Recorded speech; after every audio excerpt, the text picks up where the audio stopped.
Eu quero te convidar, meu amigo, meu amado irmão, a abrir a sua Bíblia em 2 Coríntios, capítulo 4. 2 Coríntios, capítulo 4, a partir do versículo de número 1. 2 Coríntios, capítulo 4, versículo número 1.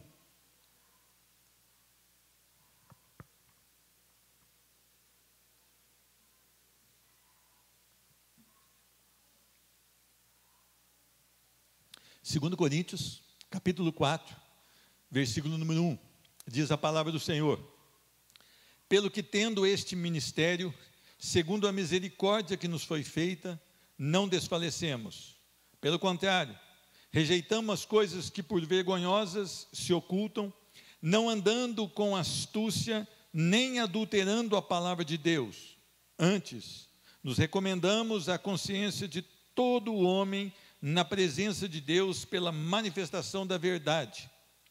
Mas se o nosso evangelho ainda está encoberto, é para os que se perdem que está encoberto, nos quais o Deus deste século cegou o entendimento dos incrédulos, para que lhes não resplandeça a luz do evangelho da glória de Cristo, o qual é a imagem de Deus. Porque não nos pregamos a nós mesmos, mas a Cristo Jesus como Senhor, e a nós mesmos como vossos servos por amor de Jesus. Porque Deus, que disse, das trevas resplandecerá a luz, Ele mesmo resplandeceu em nosso coração para a iluminação do conhecimento da glória de Deus na face de Cristo. Amém? Vamos orar. Senhor Deus, nós entendemos que grande é a Tua misericórdia sobre as nossas vidas. Nós entendemos que o Senhor é um Deus santo, poderoso, maravilhoso, que todas as coisas cooperam para o bem daqueles que amam a Ti, Senhor Deus. E nós estamos aqui, Senhor Deus, esperando que o Senhor ministre aos nossos corações aquilo que o Senhor tem preparado para nós, para que alcancemos um coração sábio, um coração totalmente prostrado na Tua presença, um coração totalmente quebrantado, Senhor Deus, para que o Senhor venha, Senhor Deus, sobre as nossas vidas com poder e glória. Senhor Deus, tira dos nossos corações tudo aquilo que nos impede, Senhor Deus, de nos achegarmos mais a Ti, Senhor Deus, todo pecado oculto, todo pecado escondido, Senhor Deus, todo pecado que tem sido acariciado por nós mesmos, Senhor Deus, que ele seja extirpado das nossas vidas, Senhor Deus, nos orienta, Senhor Deus, determina, Senhor Deus, quais os passos nós devemos dar, Senhor Deus, e nós estamos aqui, Senhor Deus, com um desejo sério e profundo de Te obedecer, Senhor Deus. Faz um milagre nas nossas vidas, no nome de Jesus Cristo. Amém, amém e amém.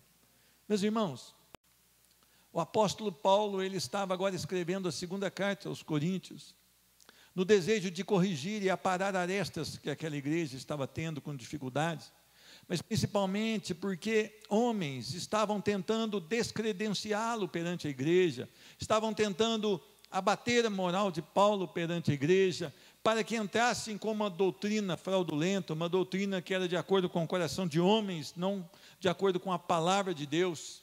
E é interessante que o Senhor Deus, na sua infinita misericórdia, Ele tinha dado a Paulo o que todo homem precisa para enfrentar as adversidades: a excelência do Evangelho.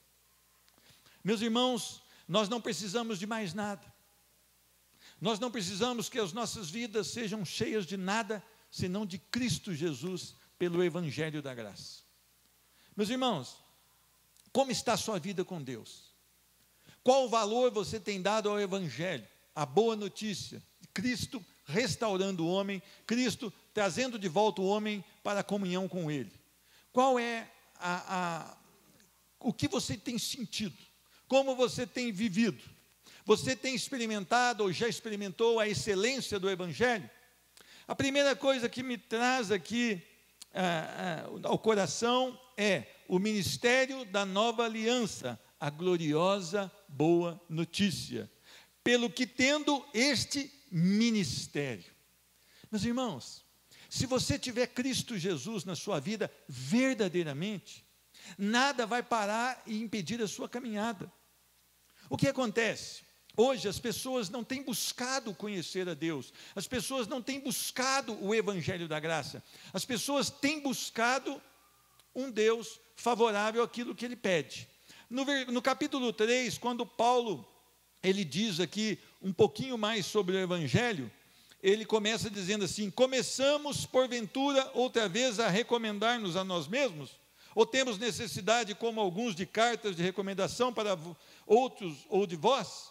Vós sois a nossa carta escrita em nosso coração, conhecida e lida por todos os homens, estando já manifestos como carta de Cristo, produzida pelo nosso ministério, escrita não com tinta, mas pelo Espírito de Deus. Olha a maravilha das palavras de Paulo aqui. E ele vai no capítulo 4, e é por intermédio de Cristo que temos tal confiança em Deus. Meus irmãos, você jamais terá uma vida cheia, uma vida plena, senão pelo Evangelho entrando no seu coração e produzindo as mudanças que Ele quer realmente produzir. Você pode ficar 50 anos dentro de uma igreja evangélica, você jamais vai experimentar a gloriosa glória de Deus, senão pelo Evangelho no seu coração. As pessoas estão buscando experiências. Esses dias eu estava recordando, uma vez eu fui pregar em uma igreja, em determinado momento do culto, o pastor então chamou as pessoas que estavam com problemas, e pôs uma mesa ali, alguns trouxeram chaves, alguns trouxeram peças de roupas, alguns trouxeram fotografias de pessoas, alguns trouxeram carteiras de trabalho, mas eu não vi ninguém levando o seu próprio coração. Eu não vi ninguém chegando ali naquele lugar, quebrantando de uma tal forma, onde ele bateu no seu coração e disse: sou um miserável pecador. Não tenho encontrado a paz que excede todo entendimento, porque não conheço o Evangelho da graça. Eu quero um Deus que me dê coisas, eu quero um Deus que me dê emprego, eu quero um Deus que me dê casa, eu quero um Deus que me cure a depressão, eu quero um Deus que me cure a enfermidade, eu quero um Deus que me cure tudo, mas eu não quero um Deus que venha governar sobre a minha vida, que venha reinar sobre a minha casa, que venha dizer para onde eu devo ir, que eu morra para mim mesmo, que eu siga com todo o meu coração. Só que Paulo tinha esse Deus, não esse Deus utilitário, que eu vou levar as coisas para que Ele me dê, mas um Deus que eu levo o meu coração quebrantado e deixo que Ele promova a mudança que Ele quer. Esse é o Evangelho. O Evangelho, Paulo era um perseguidor de Cristo. À medida que Paulo então se torna um crente no Senhor Jesus, as suas ações mudam. Paulo era tão implacável, que eu quero ler um texto, você não precisa abrir, meu irmão, senão você se perde aí, mas eu vou ler aqui, Atos 8. Olha o que diz aqui, Atos 8, versículo 2 e 3. Alguns homens piedosos sepultaram Estevão e fizeram um grande pranto sobre ele. Saulo, porém, que é Paulo, assolava a igreja, entrando pelas casas e arrastando os homens e mulheres, encerrava-os no cárcere. Este era Paulo antes de Cristo. Nós temos a geração evangélica, agora tem o bloco, hoje a minha esposa veio lá, que é um bloco de uma determinada igreja, que eu não vou falar o nome, então tem o bloco da determinada igreja que foi ao carnaval para ganhar as pessoas para Cristo Jesus. Será que os seus corações se manterão íntegros diante a essa festa tão carnal e tão devassa?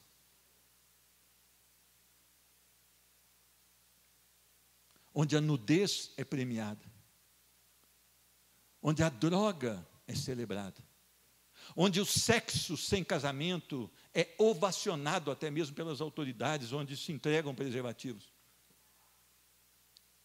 Será que eles se manterão íntegros, totalmente incontaminados com os prazeres desse mundo?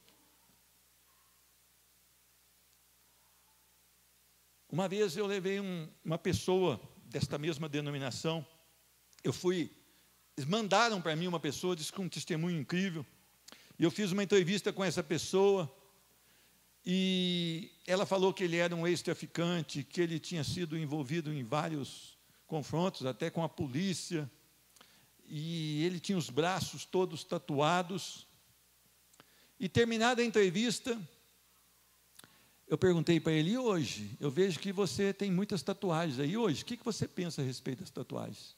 Hoje, eu sou um tatuador. Essa é a diferença do Evangelho? Essa é a diferença que o Evangelho promove? Essa é a diferença que uma pessoa afirma que teve um encontro real com Cristo Jesus, mas continua no mesmo estado? Essa é a diferença de uma pessoa que falou, eu nasci de novo, eu morri para mim mesmo, mas agora se torna uma pessoa que vai promover as coisas que não estão na palavra do Senhor. E se declara servo do Deus Altíssimo, vivo para Cristo Jesus. E aí eu pergunto, será que essa pessoa entende o que o Paulo está falando aqui? Pelo que tenho este ministério segundo a misericórdia de Deus. A salvação é pela graça, a misericórdia do Senhor alcança um homem. Paulo, então, aquele homem perseguidor, aquele homem que estava ali para ajudar a condenação de cristãos, aquele homem que estava para ajudar ali na morte de cristãos, que arrastava as famílias para fora, que encerrava no cárcere, que dava voto de condenação. Este homem agora teve um encontro na estrada de Damasco com Cristo Jesus. E este homem agora é totalmente transformado. E ele, de perseguidor, ele vai defender com ênfase a sua fé agora em Cristo Jesus, a ponto de sofrer e suportar tudo por Cristo Jesus.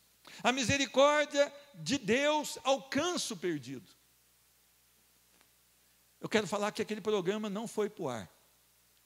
À meia-noite do outro dia, aquela pessoa me liga e fala, olha, eu não queria que você pusesse o programa no ar, porque como eu falei que eu sou perseguido da polícia, eu recebi uma carta aqui da polícia e de repente eles podem ligar o fato. Eu falei, Deus, o Senhor é maravilhoso. Eu não poderia pôr isso no ar de qualquer maneira.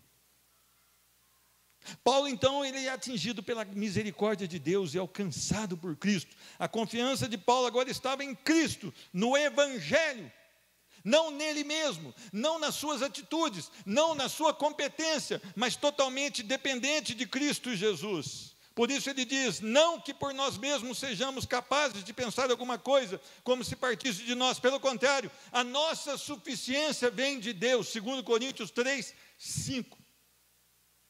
A nossa suficiência dele e dos demais apóstolos, dos discípulos, vem de quem? De Deus. A nossa suficiência não pode ser em nós mesmos. Nós não somos nada, nós estamos vivos nesse momento, mas talvez daqui a um minuto não estejamos mais, porque nós não podemos acrescentar na nossa vida um côvado, 40 centímetros. Nós não podemos nada. Uma vida no Evangelho é uma vida na firme esperança em Cristo Jesus. Por isso você diz, mas os evangélicos estão dando péssimo testemunho, porque eles são evangélicos nominais, mas jamais tiveram um encontro pessoal, intransferível com Deus, com Cristo Jesus, e jamais fizeram parte e estão submissos ao reinado e ao governo de Cristo Jesus em suas vidas. Por isso, não levem em consideração esse péssimo testemunho que tem sido dado aí fora. Porque não são homens e mulheres nascidos de novo, mas são homens e mulheres perdidos nas trevas, que frequentam um templo evangélico, mas que jamais tiveram um encontro pessoal com Cristo Jesus. Carregam a Bíblia, se portam diferente, tentam agradar a Deus com as suas atitudes, mas nunca podem agradar ao Senhor. A segunda coisa que eu aprendo aqui, o Evangelho não nos deixa desistir. Olha o que diz aqui, segunda metade aí, do versículo 1. Segundo a misericórdia que nos foi feita, não desfalecemos.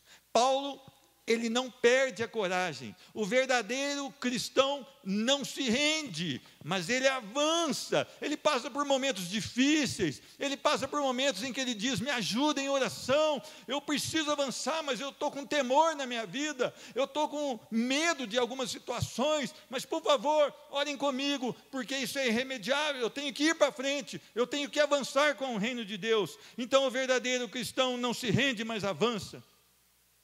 Quando nós nos tornamos cristãos, nós passamos a enfrentar as maiores lutas que já pensamos em enfrentar, ou talvez que não pensamos em enfrentar. Nós temos lutas de todos os tipos, nós temos lutas contra o diabo, as suas potestades. Ele tenta barrar o evangelho, ele tenta barrar os filhos de Deus para não avançarem. Ele coloca astúcias na nossa vida ali para impedir o avanço do reino de Deus. O mundo, o sistema governado pelo mundo, ele tem operado de maneira que ele tem tentado barrar os verdadeiros cristãos. O convite do mundo também, ele é um deleite para a carne. Hoje eu vi duas crianças de um casal. Aquelas meninas não tinham 3 anos de idade, mas elas estavam todas enfeitadas com uma asa, não sei se é de anjo ou se de borboleta. E aqueles pais estavam encaminhando aquelas crianças para se deleitar nos prazeres do mundo. Eu vi uma senhora que aparentava uns 80 anos. Aquela senhora parecia aquele cantor Falcão, de tantas coisas penduradas nela. Eu falei, gente, será que ela não sabe que o tempo se aproxima? Que o ressoar da última trombeta vai acontecer em breve? E por outro lado eu falei, Senhor, o Senhor é misericordioso, porque foi de lá que o Senhor me tirou. O Senhor é bom. E o Senhor pode também restaurar essa mulher, esta família com essas 2 criancinhas. O Senhor pode. Restaura, Senhor Deus. Restaura, Senhor Deus. Meus irmãos, a nossa força vem do Senhor. Nós temos que avançar. Nós temos que falar desse Deus. Nós temos que viver esse Deus para que as pessoas creiam no nome do Senhor Jesus Cristo.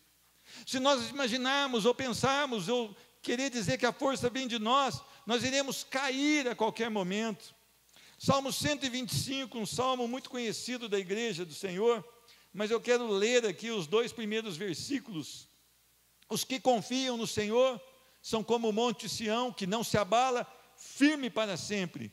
Como em redor de Jerusalém estão os montes, assim o Senhor em derredor do seu povo, desde agora e para sempre. Meu irmão, se você nasceu de novo, você tem um Deus que governa todas as coisas, e que Ele está firme ao seu redor, que nada poderá te atingir, a não ser que Deus assim o permita.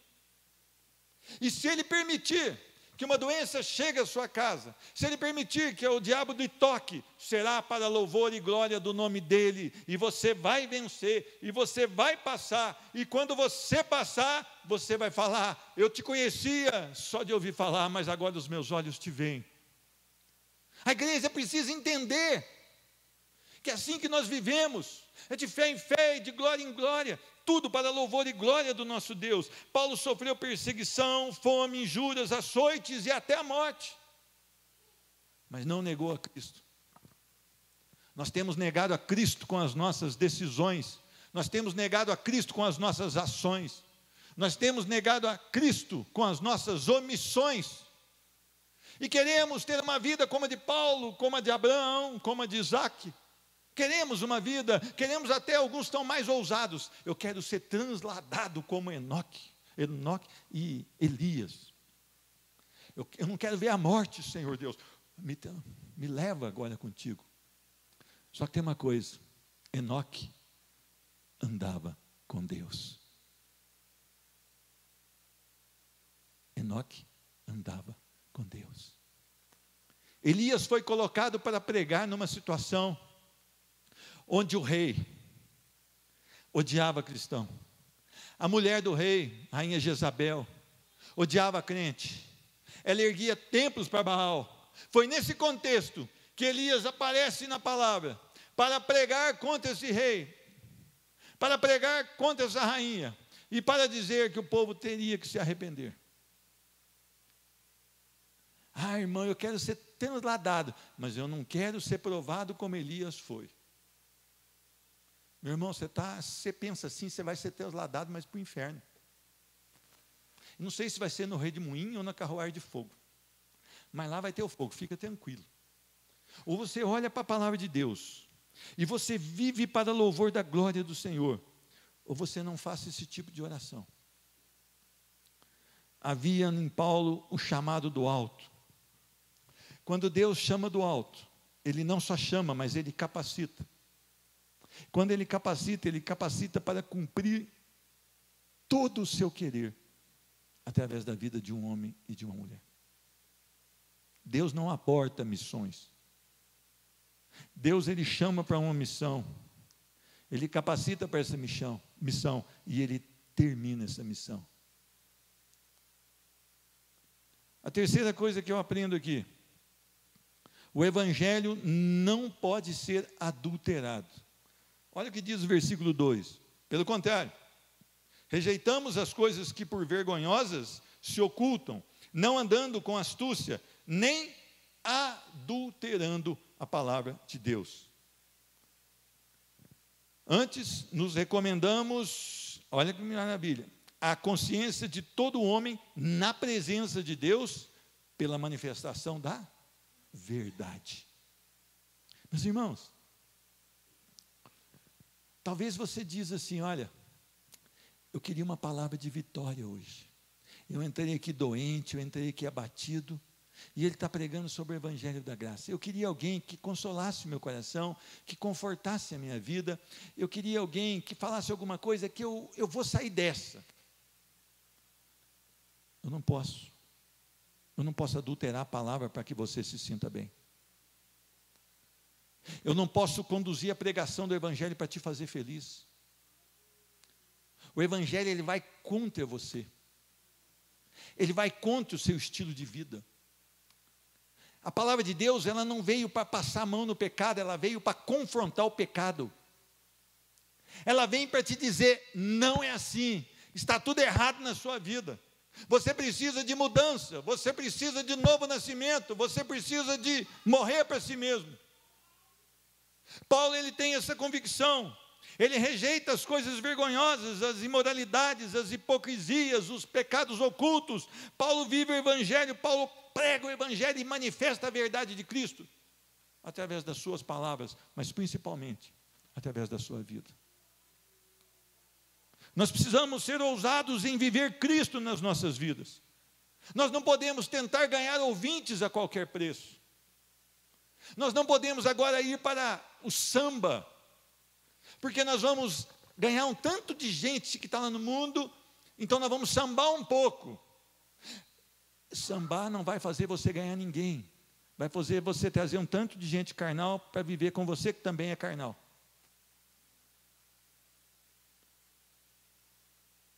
Ah, meu irmão, isso dá certo. O bloco foi lá e trouxe 20 pessoas. Aí nós fizemos um apelo e as 20 pessoas aceitaram Jesus. É outra furada, é o tal do apelo. Faça uma pregação bem joia mesmo. Chama aquele pastor que ele tem a palavra certa. Ele faz todo mundo chorar. Depois ele chama você à frente e diz aqui: você que ainda não tem Jesus, você quiser aceitar Jesus, vem aqui à frente. Agora você repita comigo essa oração: Senhor Jesus, eu entrego a minha vida ao Senhor, perdoa os meus pecados, eu sou um miserável, toma o meu coração e eu quero agora morar nos céus. Aí o pastor vai falar: quem fez isso sinceramente? Aí as pessoas vão falar: eu fiz. Aí ele vai virar para a igreja e falar: hoje 20 pessoas nasceram de novo. E elas vão sair daqui e vão para o inferno. Porque não é assim o Evangelho. O Evangelho é o Espírito Santo tocando no coração do homem. E o homem, então, tem um profundo arrependimento. Uma profunda dor pelo estilo de vida que ele leva. E quando esse homem tem essa profunda dor, porque o Espírito Santo abriu o seu coração, ele declara que Jesus Cristo é o Senhor da sua vida. Por quê? Porque Deus agiu na vida dele primeiro. Porque a salvação veio dos céus para a vida dele. E agora ele realmente nasceu de novo. E como ele nasceu de novo, ele não é mais do mundo. Ele pertence a Cristo Jesus. As pessoas estão adulterando o Evangelho. Estão reduzindo o Evangelho. Apenas você repita essa oração, ou então tem assim 4 passos espirituais para você ganhar a salvação. Aí você vai, você aprende os 4 passos e você diz: 4 passos, primeiro passo, tal. Isso é reduzir o Evangelho. Isso é adulterar o Evangelho. O Evangelho, quando entra no coração de um homem, quando o homem é salvo pelo Evangelho da graça, esse homem então, ele anda em novidade de vida. As coisas velhas passaram e tudo se faz novo. Agora o desejo dele, as atitudes dele é para agradar a quem? Aquele que o salvou. A vida dele é direcionada pelo Espírito Santo. Os desejos dele, então, agora nascem no Espírito Santo. E ele vive para louvor e glória do Senhor. E ele não tem mais a fome pelo pecado, mas ele tem a fome pela palavra de Deus. Ele tem fome pela verdade de Deus. Ele tem um cuidado de não pecar, para não desagradar o Deus a quem ele serve, ou de quem ele é escravo. E isso que está faltando, devemos pregar o que somos e o que vivemos. Então nós precisamos nos abastecer da palavra, para pregar aquilo que praticamos. A vida do cristão é carta lida, é livro aberto, lido por todos. As suas palavras têm menos impacto do que as suas ações. As suas ações podem levar pessoas a querer conhecer Cristo Jesus, mas as suas palavras podem distanciar uma pessoa de Cristo Jesus. Como está a sua vida? Você tem adulterado o Evangelho para que a sua vida dê certo? Você tem aqui coberto alguns versículos, tapado alguns versículos porque vai contra a sua atitude ou o seu estilo de vida? Ou você tem relativizado a palavra do Senhor? Isso não é bem assim não. Não tem nada a ver. Eu posso. Jesus é bom. Afinal todo mundo vai para o céu. Isso é heresia. Isso é heresia diabólica, todo mundo vai para o céu. Isso aí não é colégio público que todo mundo vai passar, não. Aliás, tem que passar para não custar para o Estado, né? Quarta coisa que eu aprendo aqui: o Evangelho salva. Amém?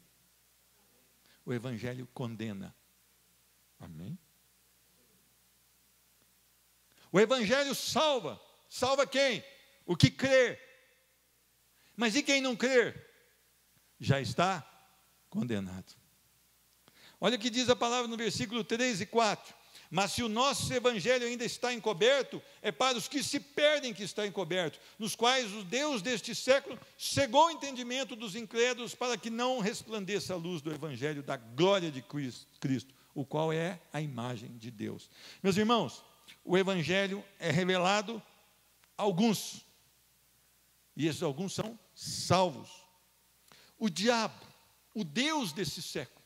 Meu irmão, você está achando que essas mulheres dançando pelada aí é coisa de Deus? Isso é coisa do capetolino. Esses homens aí dançando com essas roupinhas aí na avenida, vocês acham que é coisa de Deus? Não. O cara sair da igreja aqui e emitir cheque sem fundo, você acha que é coisa de Deus? Porque a gente pensa só no carnaval, né? O cristão deu a sua palavra: ó, tal dia eu vou começar a obra na casa do Senhor, eu vou começar na quarta-feira às 13 horas. Começar a obra, combinamos aqui uma obra, eu vou fazer uma cerca para o senhor aqui. Dá 13 horas nada, dá quinta-feira nada, liga para o cara não atende o telefone. Você acha que é de Deus?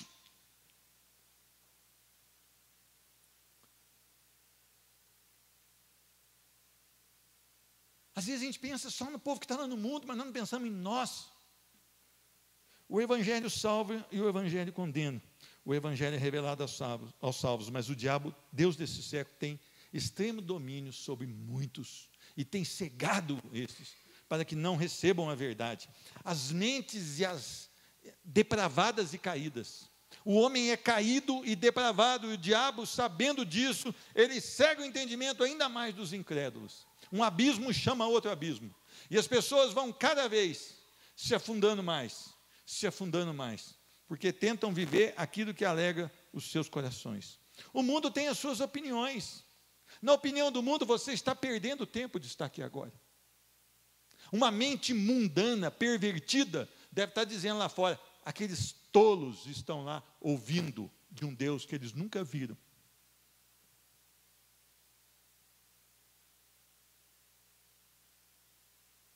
Mas não é a verdade. Esse Deus está vivo no coração de alguns aqui hoje. Por isso eles estão aqui. eles vivem para louvor da sua glória. E o mundo não vai entender isso. O mundo tem suas opiniões, seus objetivos, suas visões, suas filosofias de vida. Mas isso se resume o quê? Perversão. Perversão. O Evangelho é aquele que tira das trevas e coloca na luz. O Evangelho é a salvação do homem, não só da condenação eterna, mas de uma vida distante do Senhor enquanto ele estiver nessa terra.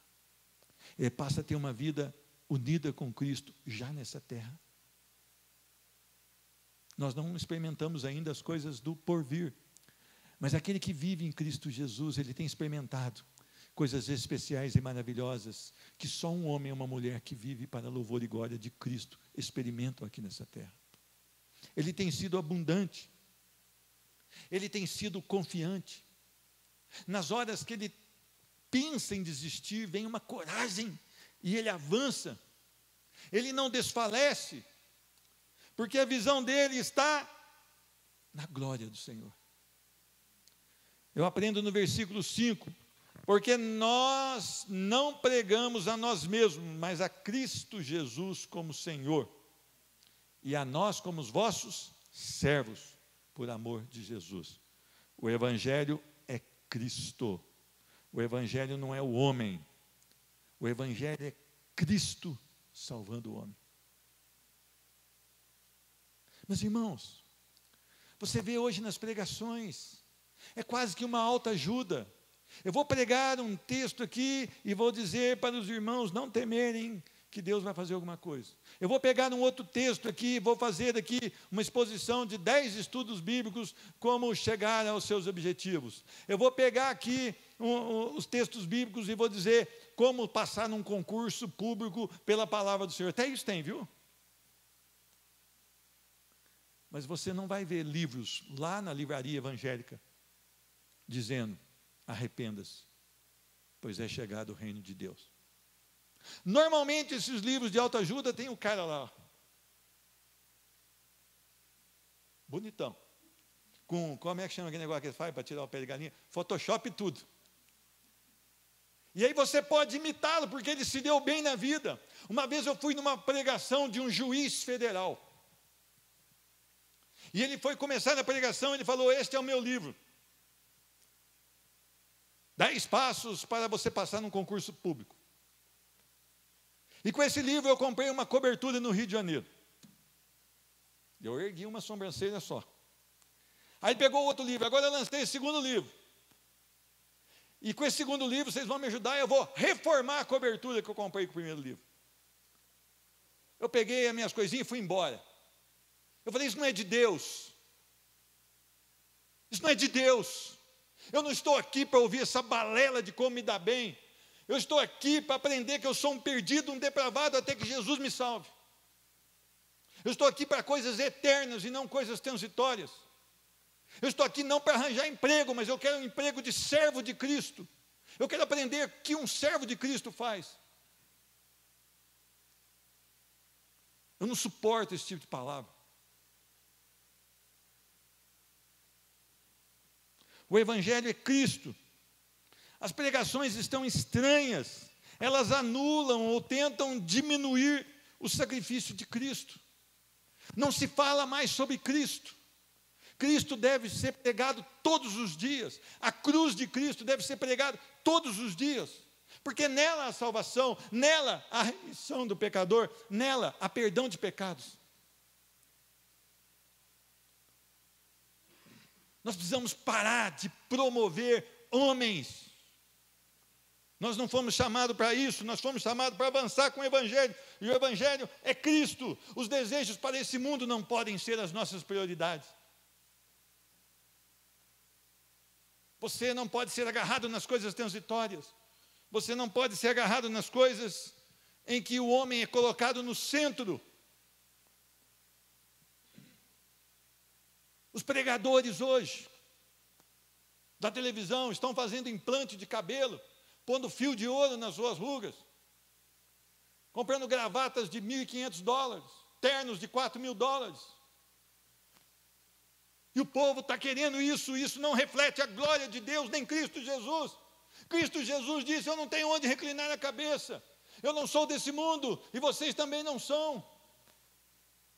E a teologia da prosperidade tem entrado, e tem levado pessoas ao fracasso, porque não conhecem o Evangelho, que é Cristo Jesus. Pastores pregam em benefício próprio, trazendo as pessoas para eles, e na maioria das vezes tentando canalizar o dinheiro das pessoas para o próprio pastor. Isso é uma vergonha, isso é uma tragédia. Versículo 6, porque Deus que disse, das trevas resplandecerá a luz, Ele mesmo resplandeceu em nosso coração para a iluminação do conhecimento da glória de Deus na face de Cristo. Deus é quem conduz o homem para a luz. Deus é quem opera no coração do homem a regeneração. Deus pode levar o maior cego espiritual à sua gloriosa luz. Talvez nós estamos intercedendo muito pouco pelas pessoas que estão perdidas. Talvez nós estamos olhando para as pessoas que estão perdidas e estamos dizendo: olha, eu não sou perdido, mas ele é. Não foi para isso que você foi chamado. Você foi chamado para avançar com o reino de Deus, preparar um momento para falar para aquela pessoa de Cristo Jesus. Não de quem você é, mas de quem Cristo é. O que Ele pode fazer na vida de uma pessoa. O homem mais perdido desse mundo, ele pode ser encontrado. O homem mais perdido desse mundo, ele pode ser achado por Cristo Jesus. Meus irmãos, entendam uma coisa: a glória de Deus se revela em Cristo. Cristo é tudo que eu e você precisamos. É tudo. Tudo que você abrir aqui no Antigo Testamento, você tem que colocar Cristo. Nós não precisamos mais celebrar as festas, nós não precisamos mais celebrar as coisas do Antigo Testamento. Tudo se cumpriu em Cristo Jesus.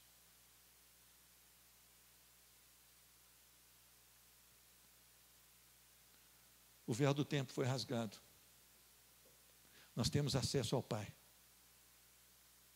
E nós temos um supremo sacerdote chamado Cristo Jesus. As igrejas estão voltando, tentando levar as pessoas a valorizar as práticas antigas. Estão distorcendo a visão, não entendendo que tudo se cumpriu em Cristo Jesus. E Cristo Jesus diz: ame a Deus sobre todas as coisas e ao próximo como a ti mesmo. Viva para louvor da glória do Senhor. Cristo está vivo no coração dos que verdadeiramente creram. Ele está vivo no coração daqueles que verdadeiramente creram. Se você é nascido de novo em verdade, você tem uma alegria no seu coração que é inexplicável. Talvez você tenha dificuldades financeiras, talvez você tenha dificuldades na família, talvez você tenha dificuldades de uma enfermidade que não foi curada, talvez você tenha dificuldades de perseguição no seu trabalho, de não ser valorizado no seu trabalho, mas se você tem Cristo Jesus, nada disso te detém, porque você tem tudo o que você precisa. Ele não te prometeu uma vida tranquila aqui nesse mundo. Aliás, Ele te prometeu que você teria aflições. Digo-vos isso para que tenhais paz em mim. No mundo tereis aflições. Tem de bom ânimo. Eu, Cristo, venci o mundo. Meus irmãos, você já vive para louvor da glória do Senhor?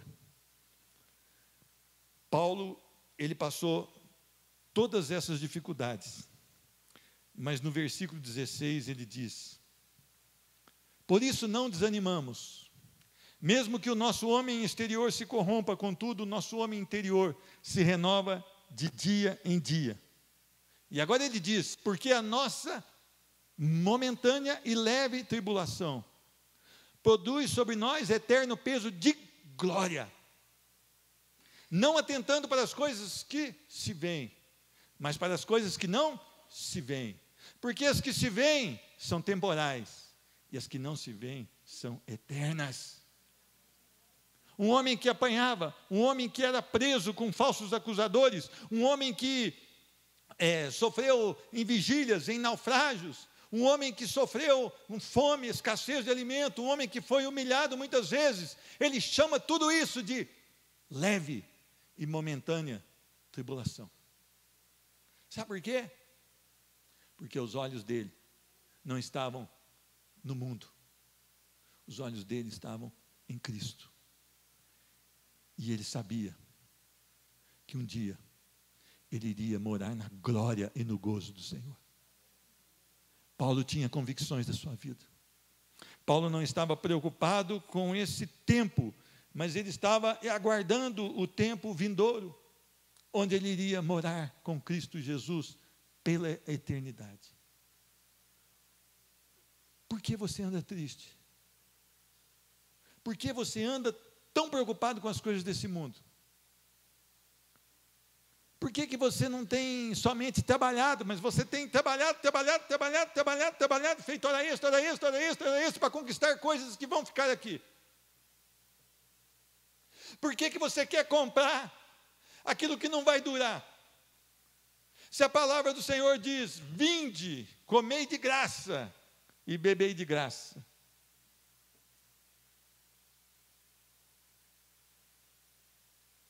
Isaías 55. Por quê? Por que a tua vida é tão atribulada nas coisas transitórias? Por que isso te destrói tanto? Essa peleja, essa labuta diária te destrói tanto? Por quê? As coisas aqui são temporais, mas as coisas de Deus são eternas. Isso deveria nos chamar a atenção. Eu queria que você tomasse em consideração a palavra do Senhor. A minha oração é para que você, ao chegar na sua casa, ou quem sabe amanhã, abra de novo esse texto, implore para que o Senhor ministre na sua vida, para que Ele esclareça na sua vida o que precisa ser esclarecido, para que você se torne mais semelhantes com Cristo Jesus. Essa é a oração que eu fiz para mim também. Não é um dever só para vocês, é um dever para mim também. Eu não sou melhor do que vocês. Eu preciso também lutar com a palavra. Eu preciso também me humilhar perante a mão do Senhor. Que Deus abençoe cada um de vocês. Que vocês sejam cheios do Espírito Santo. Eu queria te convidar a ficar de pé no nome de Jesus. Nós vamos orar. Nós vamos pedir a direção do Senhor. Pai maravilhoso, nós queremos te louvar por mais um dia de vida, nós queremos te louvar pela tua misericórdia que nos trouxe até esse tempo de adoração, nós queremos te louvar pela tua palavra que traz vida e vida em abundância e vida eterna, Senhor Deus. Nós queremos te louvar porque a tua palavra é a única que pode resgatar um homem das trevas e colocá-los na luz sobre a rocha que é Cristo Jesus. Senhor Deus, tem misericórdia de cada família aqui representada, Senhor Deus, tem misericórdia de cada homem, de cada mulher que está nesse templo, para que os corações sejam tomados pelo poder do Espírito Santo, para que eles sejam, Senhor Deus, cada vez mais atraídos pelo poder do Espírito Santo, para que eles olhem para a cruz do Senhor Jesus, e para que eles se quebrantem cada dia mais, diante de um Deus vivo, santo e poderoso. Faz um milagre aqui, Senhor Deus. Nós queremos ter as nossas vidas, Senhor Deus, totalmente, Senhor Deus, direcionadas pelo Teu Espírito Santo. Tira dos nossos corações todo desejo que não vem do Senhor, que não é o plano Seu em primeiro lugar, Senhor Deus. Que eles sejam jogados e lançados por terra, Senhor Deus, e que nós passemos agora a ter sonhos segundo o Teu coração. Tu és o único Deus, Tu és o Deus suficiente, e o Evangelho é tudo aquilo que nós precisamos. Eu abençoo essa igreja, que a graça maravilhosa do nosso Senhor Jesus Cristo, o amor do Deus Pai, a consolação e a comunhão do Espírito Santo seja liberada sobre a igreja do Senhor, em nome de Jesus Cristo. Amém, amém e amém. Deus te abençoe e a paz do Senhor Jesus Cristo.